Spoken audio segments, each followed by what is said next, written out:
sveicinu jūs visus Luterismu mantojuma fonda vārdā. Un kā parasti mēs katrs savā mājā atrodamies pie ekrāniem un sveicinu tevi, Dīdze, no tālās Londonas. Sveiciens, Juris, sveiciens Valdemār, tālā Londona, bet jūtas gandrīz kā mājās. Jūs vīrus atkal redzot šeit. Prieks, nebijām kādu laiciņu satikušies. Prieks atkal būt kopā. Jā, un sveicināts Valdemār. Sveiks, Juris, sveiks, Dīdis. No tālās Rīgas, jā. Un labdien visiem skatītājiem, klausītājiem. Jā, tā tiešām ir tālu, un es priecājos, ka Didzim ir tā klātbūtnes sajūta. Es gan nezinu, Didzi, vai tev tur arī kaut kas ir uzsnidzis, lai tu varētu tā mums būt klātbūtnē. Tev tur kādu grādu 10 noteikti vairāk nekā mums vismaz. Tādā ziņā Londona ir krietni apdalīta, varētu teikt. Jā, tas sniegs ir ļoti, ļoti reti nestāv ilgāk pa vienu dienu, un ja viņš parādās, tad tā ir nacionāla mēroga katastrofa. Pat vilcienus viņi noslēdz šeit. Tā, kad gandrīz vai jāsaka labi, ka nesnieg vismaz vilcieniem. No sliedēm var noslīdēt. Nu jā, šodien mēs esam paredzējuši runāt par Mārtiņa Lutera pravieša Jesajas grāmatas skaidrojumu.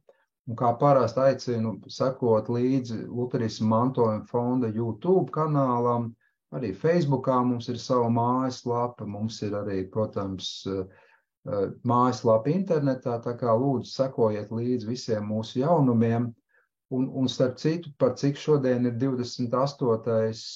oktobris, tad pavisam tuvu ir 31. oktobris, kas Luteriskajā baznīcā tā tad ir šī reformācijas diena. Un šogad tātad mēs jau svinām sanāk jau 508. gada dienu, un es domāju, ka attiecīgi tas, ka mēs šodien atkal aplūkojam tieši Mārtiņu Luteru un viņa šo praviešu Jesajas grāmatas skaidrojumu, tas ir tā ļoti piemēroti, un ar šo ierakstu mēs arī visus sveicam reformācijas dienā, lai mēs atkal no jauna atcerētos to bagātīgo un to svētīgo mantojumu, ko mēs esam saņēmuši no šī laika. Nu ko, Valdemār, kas būs tas, par ko tu varētu šodien runāt? Man šī grāmatā visvairāk uzkrita tas, ka, lai arī tā ir sarakstīta te 500 gadus iepriekš, 500 gadu senā vēsturē, viņā ir dažas pārsteidzoši labas, daudz labas lietas, bet ir dažas pārsteidzoši aktuālas tādas domas un šodienas Dieva meklētājiem noderīgas lietas, tāpēc es par to, par Dieva meklēšanu toreiz un arī šoreiz. Kur meklēt Dievu, jā? Kur viņš atrodas, tieši tā. Labi. Un, Dīdzi, ko tu varētu šodien runāt? Es šodien varētu no sākuma, protams, argumentēt ar Valdemāru, iesākot sarunu, vai ne, ka Luters rakstīja, ka Dievs īstenībā, Jeremijas grāmata 45. nodaļa, ka Dievs aktīvi slēpjas. Vai ne? Un es esmu Dievs, kurš slēpjas apmēram ar to domu, ka ja cilvēks mēģina atrast Dievu, tādā veidā, kā viņš ir izdomājis, kā viņam vajadzētu atrast, viņš neatradīs, vai ne? Bet Dievu var atrast tur, kur viņš ir noteicis, kur viņš būs, vai ne? Es domāju, tas ir arī ārkārtīgi būtiski atcerēties to, bet šodien es runāšu arī tādā saskarsmes līnijā ar Valdemāru. Zin kā, mēs katrs jau esam kaut kur savā jomā mazliet eksperti, vai ne? Kādēļ šodien Valdemārs rullē, tā sakot, kā eksperts, kādēļ viņam vajadzētu rullēt, to es pamatošu. Nākošais, bauslība un evaņģēlijas. Luterāņiem bieži saka, jūs šo hermenētisko principu tā kā uzspiežat rakstiem, vai ne? Bet īstenībā ir tā, ka tas nāk no rakstiem. Tas nav uzspiest, tas reāli, kur mēs gandrīz ejam Bībelē, tas parādās Dieva dusmība, par cilvēku grākiem, dusmas un Dieva piedošana Kristū. Tas princips, hermenētiskais princips, bauslības evaņģēlijas viņš nav uzspiests, viņš reāli nāk no rakstiem uz mums, tā sakot, un tas ir ārkārtīgi palīdzoši tādā ziņā.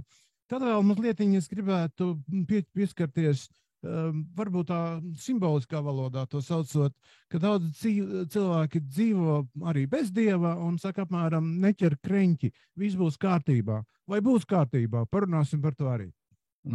Jā, paldies. Un es savukārt gribētu tādas divas lietas izcelt, proti, viena ir tāda arī diezgan praktiska, manuprāt, lieta, proti, kā lasīt vecās derības praviešus, ja citiem vārdiem sakot, kas ir tas viens atslēgas vārds, kurš atslēdz visas praviešu grāmatas. Tā ir viena lieta. Un otra lieta, tāda gribētu izvirzīt tādu vienu apgalvojumu un pēc tam tad arī to paskaidrot. Proti, cilvēku jau pazudina ne tikai ļauni darbi, bet arī labi darbi. Un kā tā? Kā tas ir iespējams? Jo tās ir tās tēmas, par kurām arī Luters runā šajā praviešu Jesajas grāmatas skaidrojumā. Nu labi, došu vārdu Valdemāram. Paldies. Jā, es jau tagad esmu ieintriģēts par abiem sekojošiem tematiem, un es priecājos, ka mums būs tāds plašs ieskats jau, lai gan, jāsaka tā, nav jau īpaši grūti plaši ieskatu dot pa grāmatu, kas ir tik bieza, tik šī, un es domāju ļoti svarīgi, ka mēs lasītājiem un iespējamam arī tālāk mierinājumu Kristus vārdos gūstošiem cilvēkam pastāstam, kāpēc ir vērts lasīt tik biezu grāmatu, vai ne? Tas ir nepieciešams, lai viņš saprastu, ko sarunā ar Luteru, kas ir grāmatas, man liekas, tā lielākā vērtība, var gūt un ko mēs gūstam. Un tā pirmā lieta par Dievu meklēšanu, jo cilvēks, grēcīgais cilvēks ir tas, kas Dievu meklē, tur, kur viņam liekas, ka Dievam vajadzētu būt. Un pamatā tas nāk tā sakot, mēs apskatāmies riņķī, mēs Dievu gluži tā neredzam, viņu te klāt, un tad mums liekas, tad viņam ir jābūt kaut kur izštukojamam, kur viņš varētu būt. Un tie ir tādi filozofiski Dievu meklējumi, un tad tiem filozofiskiem Dievu meklējumiem, piemēram, te 122. lapas pusē, Luters, man liekas, ļoti labi norādā. Mums nav jāpēta Dieva godība, pirms esam labi satvēruši Jēzus bērnu. Tātad filozofiem, kuri mēģina paši sevi kaut kādā veidā aprast un arī līdz ar to grib saprast Dievu, viņiem Luters norāda, ka kad Dieva meklēšana sākas ar Kristu. Un te ir vesels tāds temats pie Jesajas 9. nodaļas, kur viņš runā par nākošo ķēniņu, miera lielskungu un miera princi. Un tas ir tāds, lai arī Jesaja ir 7. gadsimts pirms Kristus, tas ir tāds fantastisks sakal Dieva atklāsmes, tāds pilnīguma apliecinājums jau tik ilgi pirms Kristus nākšanas, kāds tad ir šis gaidāmais pestītājs, gaidāmais bērns. Un te Dievs atklāja, ka filozofi viņu neatrod. Filozofi viņu nevar atrast, viņi var atrast tikai un vienīgi pie Kristus kājām, un tas ir tas, ko arī pravietis šeit lēnā garā šķetina visu caur nodaļā. Un īstenībā, vēl atgriežoties pie grāmatas kopumā, es domāju, liels sasniegums ir tas, ka šī grāmata, šis skaidrojums Luteram ir visa grāmata, visa Jesajas grāmata. Viņš nav skatījis, jo daļai ir sanācis tā, ka Luters ir skatījis kādas nodaļas, kādas teiksim, tādas fragmentus garāks vai īsāks, jo visas Bībeles grāmatas jau viens cilvēks savu mūžu laikā nevar īsti pat aptvērt, apskatīt tā daudz maz pietiekoši, daudz maz izsmeļoši. Bet šī grāmata ir laba ar to, ka tā ir visa grāmata. Protams, ir kādas lietas, kurās Luters iedziļinās vairāk un iedziļinās dziļāk nekā citas lietas, bet te pašā laikā es domāju, ka tas ir ļoti svarīgi, ka viņš norāda tieši, tad viņš sniedz ieskat visu savu iesaist grāmatā. Nu jā, tad pirmkārt par tiem filozofiem. Filozofi, kas grib meklēt izštuko Dievu, Luters norāda, ka Dievs ir atrodams sākot ar Kristus bērnu, tad atklāsmē, Kristus bērnā. Un arī, teiksim, tie, kas meklē, mūsdienās ir ļoti daudz cilvēku, kas meklē Dieva kaut kādā savā tādā īpašā klātbūtnē, nu, pārsvarā viņi to meklē sevi iekšā, tad, teiksim, 150. lapspusē, Luters runā par cilvēkiem, kas meklē Dievu savās siržu iedomās. Tad tās ir abas divas tās lietas, kuras, nu, man liekas, nopietni prevelē visu tā Dieva meklējumos, un es jau tad gaidu, kad Juris runās par to labo darbu problemātiku, vai ne, jo tas, man liekas, vēl attīstīs to jautājumu tālāk. Bet nu, tad filozofiskās iedomas, siržu, tad varētu teikt, varbūt pat tādi psiholoģiskie skatījumi, psiholoģiskie meklējumi, kas mūsdienās ir ļoti, ļoti tādi izplatīti un cilvēkiem pilnīgi noteikti ir, nu, tas ir tāds slidenais punkts, kur viņi labprāt piestāja, lai gan tur nav Dievs atrodams. Un tad Luters ļoti skaidri šeit norāda, ka Dievs ir atrodams tad Dieva vārdā. Un konkrēti šī gadījumā viņš fokusējas uz Iesaijas grāmatu, bet, nu, protams, arī visā Dieva vārdā, ne tikai Iesaijas grāmatā. Un vēl ir ļoti labi, ka Luters skaidri norāda šīs grāmatas arī ietvaros, ka tie cilvēki, kas nav sev labos laikos trenējušies ar Dieva vārdu strādāt un pie Dieva meklēt atbalstu un stiprinājumu, tad uz grūtos brīžos viņi rīkojas tā kā piedzērušies, ka viņi nav, nu, ka viņi vairs nezin pie kā ķerties, jo viņi nekad to nav īsti zinājuši. Un tad tas ir tāds atkal viņiem liels zaudējums, jo, ja mēs domājam, ka cilvēks grūtībās vienmēr ķersies pie Dieva, nu tā diemžēl nav. Cilvēks grūtībās ķerās pie tā, pie kā viņš ir pieredzis ķerties. Tāpēc vislabāk tomēr par Dievu ir sākt domāt un pie viņa vērsties jau laikos, kad ir labi. Nu jā, tad šīs lietas Luters ļoti mūsdienīgi apskata. Viņš apskata šos cilvēkus, kas meklē Dievu tad filozofiskā vai psiholoģiskā jomā, un tur Dievu tu īsti neatrodi. Bet kur tu viņu atrodi Kristus bērnā, Kristu pie krusta, un tu atrodi atklāsmē, kas nāk no svētajiem rakstiem. Tāpēc, man liekas, šī grāmata, viņa tiešām ir ļoti aktuāla. Viņa nav pirms 500 gadiem rakstīts nodzeltējušas lapiņas, bet viņa ar vienu ir noderīga šeit un tagad. Valdemār, vai tu man piekrīsti šai manai tēzei, ka principā viens no, varētu teikt, ka Luters runā, kāds labums no kristības, un tad viņš saka, ka kristība dod grēku piedošanu, svētlaimi un visas pārējās lietas, bet vai tu piekrīsti tam, ka, principā viens no lielajiem ieguvumiem, ko katrs kristietis īstenībā gūst no viņa ticības, ir tas reālais labums no tā ir, ka īstenībā vienkārši kristieši zina, kur iet. Jo ir taču tik daudz cilvēku, kas nezin, kur iet, vai ne? Nu, kur lai es eju, vai ne? Man tagad šitas uzgāzies galvas virsū ir, vai ne? Un tā, nu, kur lai es skrienu tagad, vai ne? Un kristieši konkrēti reāli zina, kur iet. Piekristi man? Es domāju, es pilnīgi tev piekrītu, un es domāju, ka labākā ilustrācija, kas man tūlītēji nāk prātā, ir evakuācijas plāni gandrīz katrā mājā. Nu, iedomājies, ka katrā ēkā, es nezinu, kā tas ir Anglijā, bet Latvijā pēc noteikumiem katrā sabiedriskajā ēkā, bet man liekas, ir ieteicams arī privātajām ēkām, ka ir evakuācijas plāni. Un kristietis ir tas cilvēks, kas to evakuācijas plānu pārzina un zina, kur nelaimes gadījumā doties. Kamēr nekristietis ir tāds cilvēks, kurš viņš apjūk, un viņš nezinu, tāpēc arī viņš bieži vien nenonāk tur, kur viņš gribētu nonākt.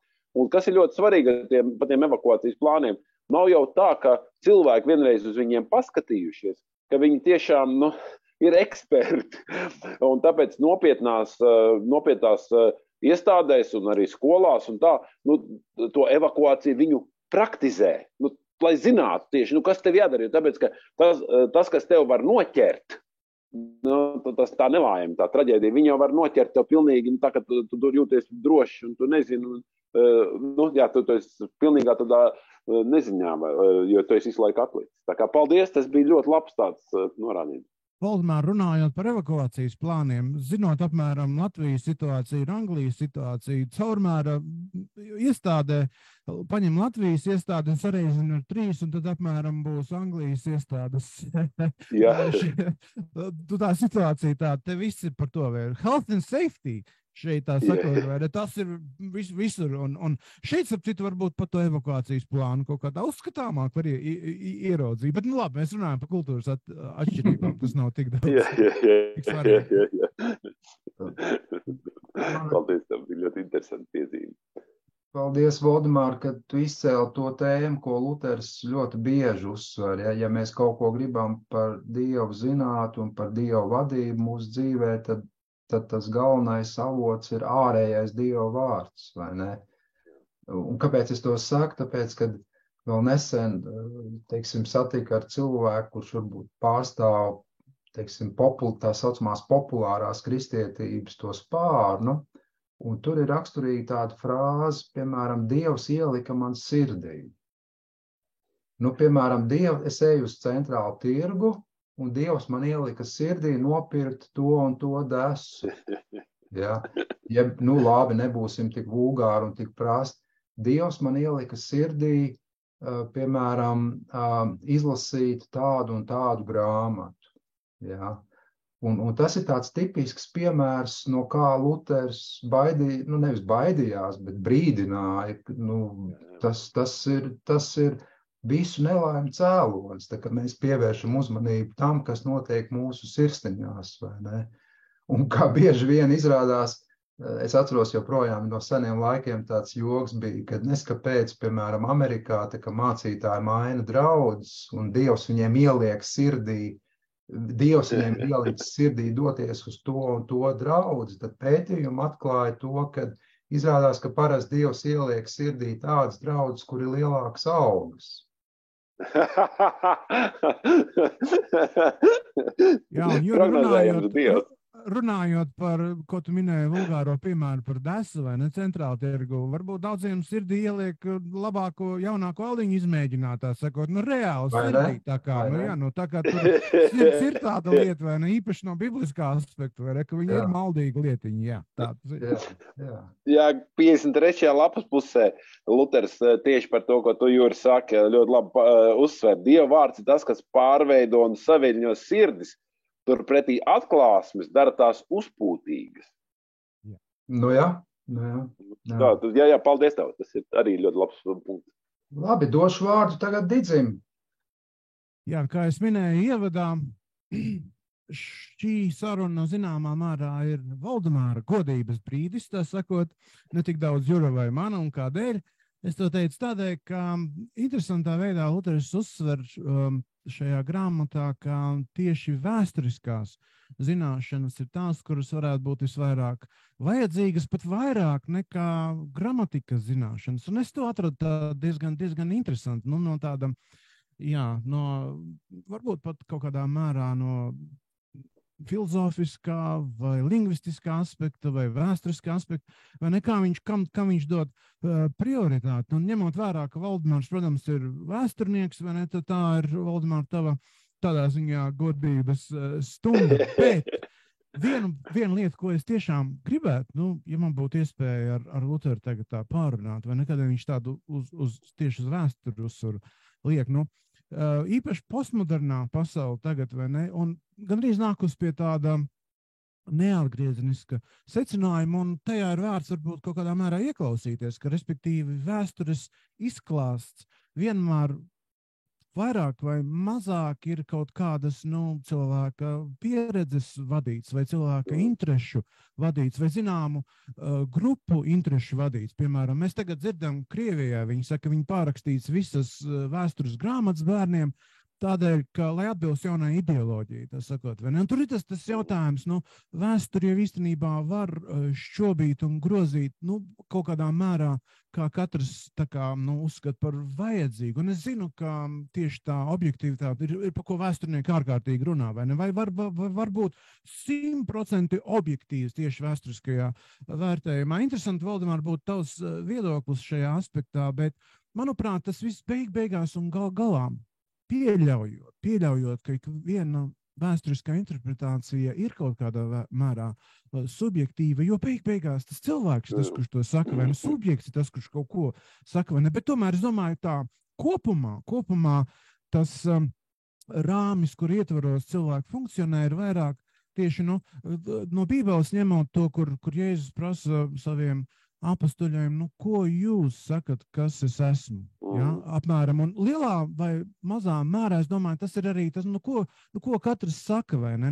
Un tas jautājums par vēsturisko Jēzu, ka Jēzus bija vēsturiska persona, tas ir nenoliedzams, protams, vai ne? Bet atbildi bieži vien ir, ko tu saki par to, vai ne? Vai tas varētu būt tāds ietvars arī visām tām vēsturiskajām peripētijām un izpētēji un visam pārējiem. Tas būtu viens interesants jautājums, Valdemar, ko mēs varbūt arī varētu pārunāt. Tieši cik reāli, cik 100% objektīvi. Vismaz tās grāmatas, kuras es semināru laikā lasīju, arī viņas uzdod šo jautājumu. Katrs ir kaut kādā mērā saistīts ar to interpretāciju, kas viņam ir varbūt vistuvākā, un patiesība ir īstenībā tāda, ka neviens jau tieši tajā vēsturiskajā brīdī tur nav bijis klāt, vai ne, vai tur Napoleons to izdarīja vai neizdarīja, vai ne, vai kā viņš, vai ne, un tad tur reāli paliek interpretācija par to tur, un tad tur, protams, savācot visus kopā faktus par attiecīgo notikumu, mēs izdarām pēc iespējas objektīvāko vērtējumu, bet tad atkal jauno faktu gaismā kaut kas var mainīties, piemēram, saprot, ko es domāju, vai ne? Beigās ir, vai tur ir tomēr, vai tur tomēr nav tā, ka, cilvēka pasaules uzskats, kā viņš interpretē realitāti, vai ne, kā viņš saredz vērtības savā dzīvē, citu dzīvēs, un tam līdzīgi. Vai tas arī bieži vien nav kaut kāds tāds viens no motīviem, kādā veidā, un kādēļ tieši tādā veidā interpretēt vēsturi. Bet tas tāds vienkārši akadēmisks jautājums, bet es to atradu diezgan interesantu, tā sakot, jā. Nākošais, ko es gribēju mazliet parunāt, ir, piemēram, tas par to bauslību un evaņģēliju, ko mēs iepriekš runājām. Un interesanti, ka Luters saka sekojošus vārdus: tāda ir praviešu pasludinājuma kārtība, kuru svētie raksti vienmēr ievēro. Vispirms pravieši biedina sirdis ar grēku atziņu un parāda slimību, respektīvi pilnīgi skaidra bauslība. Ja? Tālāk, kad sirdis ir izbiedētas un pazemotas ar bauslības vārdu, viņi tās atkal stiprina ar žēlastības apsolījumu, kas dots Kristu un sniegts evaņģēlija vārdā.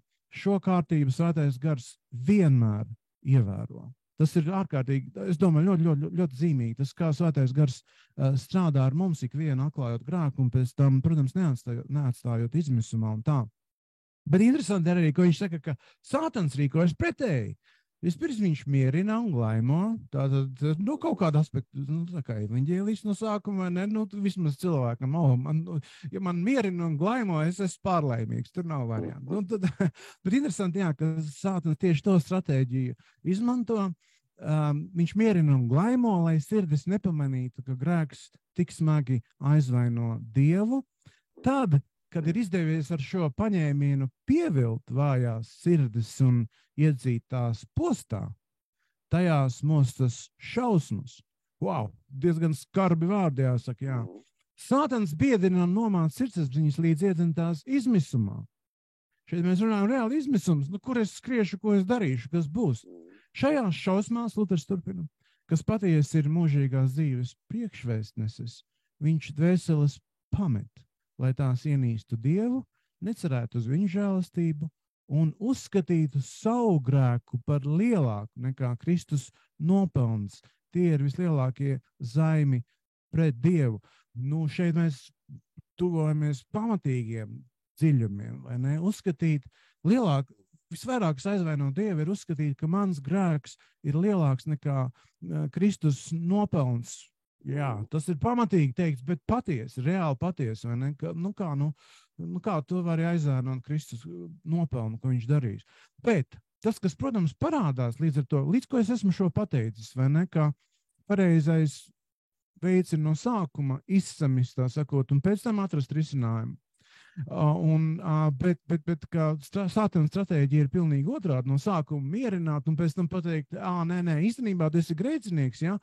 Un tev vispār nav nekāda cerība. Vai ne? Tas ir izmisums reāli tādā ziņā. Bet, ko es gribēju teikt ar šo, ir tas, ka tas nevienam nepatiks. Tas, kurš dzīvo, piemēram, kaut kādā tādā komfortu zonā savā, vai ne, dzīvē tik daudz sasniedzis, un ir tas, un ir šis, un visas pārējās lietas, vai ne, viņam pateikt, paklau, mīļais draugs, paskaties apkārt, tomēr, nav jau viss tā kā reāli pilnīgā kārtībā, vai ne, pasties, kas ir, vai ne. Tā ir tad pravieša balss, un tā nekad netiek kaut kādā mērā cienīta cilvēku vidū, tā sakot, vai ne? Un tas vienmēr sastopas ar pretdarbību. Kas tu esi, lai man kaut ko tādu teiktu, piemēram, vai ne? Un īstenībā jau jā, kas gan mēs esam, vai ne? Ja vien raksti to neteiktu, vai ne? Ko tad mēs, vai ne? Un mēs tādā ziņā neko, ko mēs... Svētie raksti ir tie, kas mūs apsūdz. Un viņi arī ir tie, kas mūs katrā gadījumā arī tad mierina pēc tam. Saucamā tā attieksme, mīļais draugs, neķer kreņķi, viss jau būs labi. Bez Dieva tā ir, tā sakot, recepte uz reālu izmisumu, vai ne? Jā. Noliedzot realitāti, kāda viņi ir apkārt, vai ne? Kā ir bieži teikuši, ka grēks pēc būtības ir visvairāk un vislabāk empīriski novērojamais fenomens. Respektīvi, viss to redz apkārt, ka viņš ieslēdz jaunākās ziņas, vai ne? Grēks visapkārt. Paskaties sevi, vai ne? Visapkārt. Bet katrā gadījumā tā noliekšana arī ir ārkārtīgi liela, vai ne? Tā sakot, pretējiem kādiem faktiem, nav tādas lietas. Es nejūtos komfortabli par to runāt, par grēku, vai ne? Piedodiet. Bet, jā, jāsaprot, ka tas reāli tās sekas beigās var būt daudzreiz dramatiskākas. Un izmisums ir kaut kas, kas tiešām, izmisums ir izmisums. Mēs neviens negribam būt tajā vietā. Un Luteris ar šiem komentāriem un Jesajas grāmatu kopumā arī mums īstenībā parāda kāds pareizais veids, kā ar Dievu, tā sakot, attiekties, jeb kā ar viņu sadzīvot zināmā mērā. Jāļauj bauslībai darīt ir viņas darbs un jāatveras pie mierinājuma, kas caur Kristu atskan ikvienam. Jā, Juri, varbūt tagad pie tevis, ja vien kādam nav kādi ārkārtīgi āķīgi jautājumi šajā saistībā. Es vairāk par to vēsturi ātri, Valdemāram kāda refleksija varbūt. Ne, es domāju, šī man jāsaka godīgi, ja neesot tā pretendēt uz vēsturnieka, tādu, katru bija tas, man kā vēsturniekam jāsaka, vai ne? Bet tu trāpīji desmitniekā, un es domāju, arī Luters ir trāpījis desmitniekā ar to, ka viņš ir pietiekoši skaidri pateicis to, kas ar vienu vēsturē ir tas pats galvenais saprast, kāpēc vēsture notiek, kāpēc vēsturē, kas ir tas virzītājs spēks, kas vēsture kaut kādā veidā ir virzīt, jo tāpēc, ka zināmā veidā, protams, ir taisnība, ka vēsturē ir daudz un dažādu nokrāsu. Tā ir taisnība, bet tomēr es esmu pie tā ieskata, ka tu nevari pilnīgi atrauties no faktiem un izgudrot savu vēsturi. Tad ir kaut kāda objektivitātes, tādi rāmji, pie kuriem ir jāpieturās. Bet tas galvenais, tas jautājums, kāpēc. Un tāpēc arī, teiksim, fakts kā tāds Kristus ir bijis. Bet ko mēs ar to darām, ka ir bijis Kristus? Jā. Pravietis Jesaja ir bijis un viņš ir pasludinājis Kristu. Un ko mēs darām ar šiem praviešu vārdiem? Un, man liekas, Luters to ļoti labi atbild un paldies, to ļoti labi arī ieskicēja. Man šķiet tas padoms, piemēram, runājot ar cilvēku, kas nezinu vēl evaņģēliju, kurš tikai bauslību ir piedzīvojis, padoms esot vislabāk nevis runāt, sākt ar Dievu, jo tas var aiziet pilnīgā, vai ne? Dieva koncepts, vai ne? Tas var aiziet nedēļās, mēnešiem un gadiem runāt par to, kāds ir Dievs un kāds nav omnipotence, omniprezence. Tur var kaklu nolaust, bet vislabāk esot reāli ir sākt runāt par reālu konkrētu vēsturiski personu, ko neviens nenoliedz, kas bija reāli konkrēti vēsturiski persona, Jēzus Kristus. Un, ja viņš bija, tad ko viņš teica? Vai ko viņš izdarīja? Kādēļ mēs zinām, ko viņš teica, kad viņš arī teica, cik tur tie tūkstoši manuskripti nav atrasts, ka viņš reāli to arī teica, vai ne, dažādās pasaules vietās un tam līdzīgi. Jā, vienkārši, summējot, varbūt tur tas ir dažreiz arī saucamajā tajā apoloģētikā vai saskaroties cilvēkiem, kas ir ārpus evaņģēlijā, to sāk tieši ar Jēzus vēsturisko personu. Un arī ar to sadurs punktu, kāpēc tas ir vēsturiski svarīgs, kāpēc tas vēsturiskais persons, kāpēc viņš tev šeit un tagad ir svarīgs. Jā. Jo viena no lielākajām problēmām manā skatījumā ir tieši tā, ko tu minēji, ka ir vesela rinda cilvēku, un labi griboši, bet tie parasti pirmā kursa studenti vai cilvēki, kas ir aizķērušies pirmajā kursā, vai ne, kas kaut kā viņi ar apkārtējo pasauli viņi runā par Dieva ontoloģiskiem pierādījumiem. Mīļā stundiņa, Dievs pasarg no tādiem sludinātājiem. Jā, tas viegli var palikt par spekulatīvo dievu, kuram nav nekādas sasaistes ar šeit un tagad. Jā. Tur ir cilvēki, kas ir speciālisti, un viņi speciālistu valodā arī runā. Bet ir kaut kādā brīdī, tad, kad tu runā, arī šeit, kā Luters par pasludinājumu viņš runā, ne, ka tas evaņģēlijs ir dzīvais pasludinājums. Un tas ir tas, ko tu dari, tu dzīvi pasludini, ja tu runā ar jūrniekiem, tu varbūt santehnika tematiku noliec bišķi tā kā maliņā, vai ne, un kaut kā līdzīgi, vai ne, pilnīgi piekrīt. Jā, paldies, un patiesībā tā jūsu diskusija par vēsturi un par mūsu kungu Kristu faktiski noved pie tā, ko es gribēju sacīt, proti pavisam vienkārši varbūt tā kā kopsalūkot, ka ja mēs lasām vecās derības praviešus, tur ir daudz, vēsturisko materiālu. Un vēsturniekam, protams, tur piekrītot Didzim noteikti, ka tur būtu ko galvu lauzīt. Tur mēģināt visus saskaņot, visus notikumus, visus gadaskaitus un tam līdzīgi. Un par to ir sarakstīts 100 grāmatu. Bet ir viens atslēgas vārds, kurš atslēdz visas praviešu grāmatas, un tas ir mūsu kungs Kristus. Jā. Tā ir tā Lutera nostāja šajā praviešu grāmatā un arī citos skaidrojumos, kad mēs meklējam Kristu. Visur mēs meklējam Kristu, kur viņš ir. Un piemēram, es te nolasīšu tādu citātu no šīs Jesajas grāmatas skaidrojuma, proti, kad Luters saka savukārt šajā nodaļā, proti iet runa par 53. nodaļu, viņš galvenokārt runā par šīs Dieva valstības galvu, par pašu baznīcas valdītāju, proti par Kristu. Jesaja raksturo arī veidu, kādā viņš īsteno savu ļaužu pestīšanu. Visos pārējos rakstos nav gandrīz nevienas citas šādas vietas, kurā tiktu vēl skaidrāk runāts par Kristus ciešanām un viņa augšām celšanos. Un tie, kas jūs lasīsiet šo grāmatu nākotnē, noteikti pievēršiet uzmanību šai Lutera pieejai. Viņš visur saskata Kristu, kā viņš darbojās mūsu pestīšanas labad, kā viņš tiek nonāvēts un kā viņš tiek augšām celts. Jā. Tātad, citiem vārdiem sakot, tas, manuprāt, tāds labs padoms. Meklējam praviešos Kristu.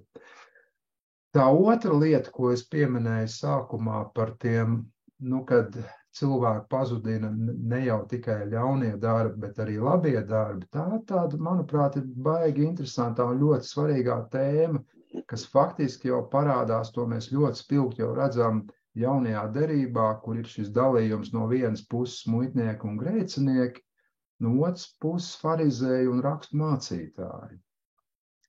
Un tā problemātika ir tajā, ka visi jau pat tā saucamie neticīgie cilvēki, viņi piekritīs tam, ka ļauni darbi ir slikti.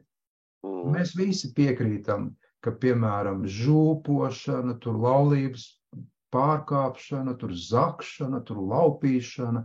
Tas viss ir ļauni un slikti, ja? Un tādus jau noteikti Dievs nemīl. Un no otras puses, tad tas secinājums, bet ir taču arī labi cilvēki, kas dara labus darbus. Un te es nocitēšu atkal tādu īstu pavisam citātu, ko Luters saka. Jesai visvairāk nosoda ļaudis par elku kalpību. Citus netikumus, tādus kā lielība, alkatība, plītēšana, viņš savā grāmatā piemin ne vairāk kā 3 reizes. Iedomājieties, 66 nodaļās, ne vairāk kā 3 reizes Luters to saka. Turpretī, Luters turpina, pārgalvību, paļāvību uz pašizdomātu dievkalpošanu un saviem darbiem, uz ķēniņiem un sabiedrotajiem Jesai nosoda atkal un atkal. Un te es izcelšu to tieši to frāzīt, pārgalvīga paļāvība uz saviem darbiem. Tātad, ja tu uz savi labie darbi tevi pazudini tieši šī iemesla dēļ, ja tu uz tiem paļaujies, lai attaisnotu sevi Dievu priekšā un nopelnītu grēku piedošanu.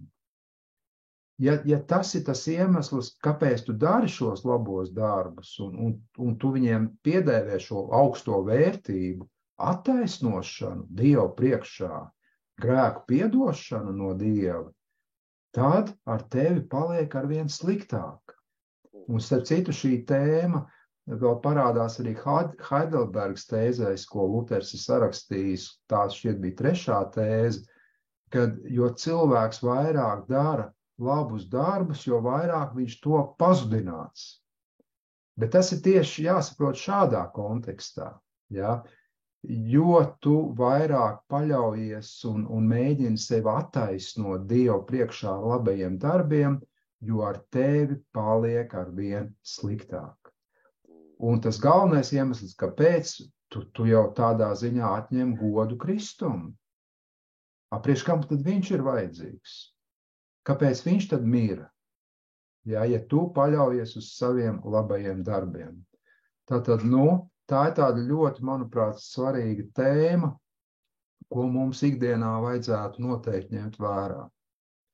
Un tā varbūt tāda noslēguma lieta, kas, manuprāt, arī ļoti svarīga, ko ir ieraudzīt pie Lutera šajā praviešu grāmatas skaidrojumā, ka Luters uzsver, ka visu praviešu grāmatu galvenais saturs ir tāds, ka viņi ir mierinājuši savu tautu par pravietojumiem par Kristu.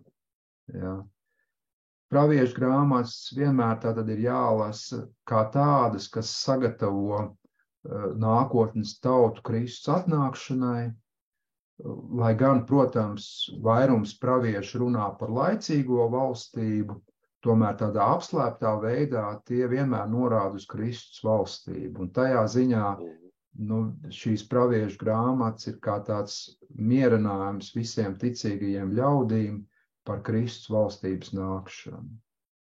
Tik daudz no savas puses. Juri, ja es varu piebilst, man šķiet, ka šodien kaut kā izvēlējies, nezinu kādu iemeslu dēļ, bet tādu salīdzinoši maigu, mīkstu valodu, jo Heidelbergas disputā Luters saka, ka labie darbi ir nāves grēki. Nāves grēki ir labie darbi, vai ne? Bet, protams, tas ir tādā izpratnē, ja cilvēks mēģina ar tiem attaisnoties Dieva priekšā, apmēram, lūdzu, šeit mans groziņš labajiem darbiem, Dievs labāk tu pieņem, vai ne? Tie ir tādā ziņā, viņi reāli var kļūt par nāves grēkiem. Runā, vai ne? Un es kā saka, neiebilst, varbūt dažreiz ir labi to tādu mazliet stiprāku valodu lietot, vai ne? Lai tā kā sakot, bring it to the point, angliski sakot, vai ne?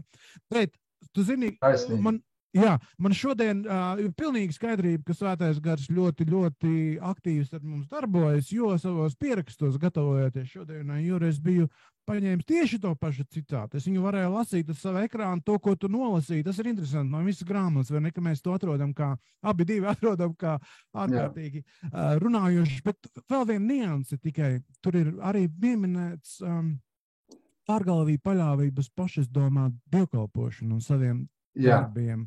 Ja? Un man šķiet, ka ir maza uzmanība, tad derētu tam pievērst, tam pašizdomātajai dievkalpošanai. Pasties, cik cilvēki radoši, ko tik viņi nav izdomājuši ārprāts, ja tā paskatās, vai ne, kādas tik dievkalpošanas formas. Mēs tūlīt integrēsimies, mēs sevi ieskatīsimies, un īstenībā jau Dievs ir kaut kur klusumā atrodams. Tā ir visa lieta pašizdomāta dievkalpošana, un par to arī viņu tā arī vajag reāli nosaukt, vai ne? Ka tas ir kaut kas, ko vienkārši vienā brīdī viens cilvēks izdomāja, šitas izklausās labi, un viņš tagad to sludina, un ir cilvēki, kas tam notic, bet tā, neskatoties to, tā ir pašizdomāta dievkalpošana, nāk no Dieva. Jā. Taisnība. Paldies, Dīdz. Bijis labi, ja tu būtu pateicis, kurā lapas pusē tas citāts. Tur mums nevadīja svētais gars, tik tālu mums nevadīja. Es nepierakstīju tieši lapas pusi. Piedod, lūdzu. Es teicu, Juri, tev varbūt pierakstīt viņiem. Vai lasītājs atrod pats? Būtu apgājis, viņš man cits lietas. Tas būs iemesls lasīt to grāmatu. Tas būs uzdevums lasītājiem, un kas man pateiks to lapas pusi, tam es uzdāvināšu kādu grāmatu. Bet es arī vēlējos piebilst tev sacītajam par to kristiešiem un 53. nodaļu. Man te gluži līdz citātām es netiku, vai ne? Bet man patīk, es te pats sev atzīmēju divas lietas, ko Luters saka par kristiešiem. Kristieši, un tas ir 480. lapas pusē, kristieši ir cilvēki, kuri spēcīgi sajūt nāvi un grēka spēku. Kristietis ir nevis tas, kurš pilnīgi izprot visas lietas, bet gan tas, kurš visos iespējamajos veidos turās pie Kristus. Man liekas, tas tā, arī par to, ko tu runāji. Jā. Āmen uz to, neko citu nevar pateikt. Atziņa ar vienu ir nepilnīga, bet, pāri visam ir mūsu kungs, jā. Vēl viena lieta es gribētu noslēgumā tā kā pareklamēt, proti 10.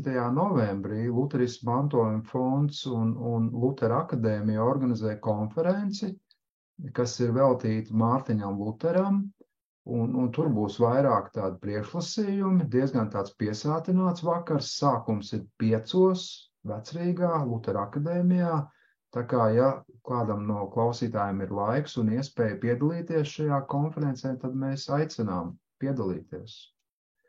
Un Valdemārs tātad arī būs tas, kurš galvenais to visu organizē un vada, tā kā, ja ir kādi jautājumi, droši viņam zvaniet vai rakstiet. Jā, kas būs tā nākošā grāmata?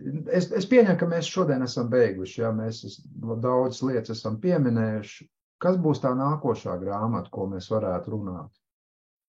Uz tik, jāsaka, tāda ticības atjaunošanas, jeb reformācijas svētku nots noslēdzot šo grāmatu, un gatavojoties varbūt jaunam baznīcas gadam, mans priekšlikums ir paņemt šo aicināt ticēt, lai neatspīd gaisma, aicināt ticēt, kas arī šogad ir iznākusi mantojuma fondā, un tā ir tāda interesanta, nedaudz varbūt padziļinātāka, varētu tā sacīt, bet tai pašā laikā pilnīgi noteikti nepārāk tā sakot, smaga literatūra par ievadu kristīgajām mācībām. Jā, tas tāds ievads kristīgajām mācībām. Jā, tā ir rakstīts, īsts ievads kristīgajām mācībām. Te gan jāsaka tā, ka 350 lapspuses nav pārlieku īsts ievads. Tur lieli burti. Jā. Ņemot vērā, ka kristīgā mācība ir viss dzīves garumā, es pilnīgi piekrītu, ka tas ir īsts ievads. Jā. Ko, kungi, es domāju, ka mēs šodien esam labi parunājuši, atstāsim iespēju arī citām reizēm kādas lietas celt un runāt. Un kā parasti atkal aicinu sekot līdz mūsu jaunumiem YouTube, Facebookā, internetā, un esam priecīgi vienmēr tātad informēt par visiem mūsu grāmatu jaunumiem un priecājamies vēl jau vairāk arī piedzīvojam atsaucību. Paldies jums un svētīgu reformācijas dienu visiem nosvinēt, un varbūt tiekamies 10. novembrī Rīgā. Labi, visiem Dievu palīgu, atā Valdemār, Dīdzi, atā. Paldies, Jūri, paldies, Dīdzi. Svētīgi klausīšanos klausītājiem un skatītājiem. Atā, Dīdzi.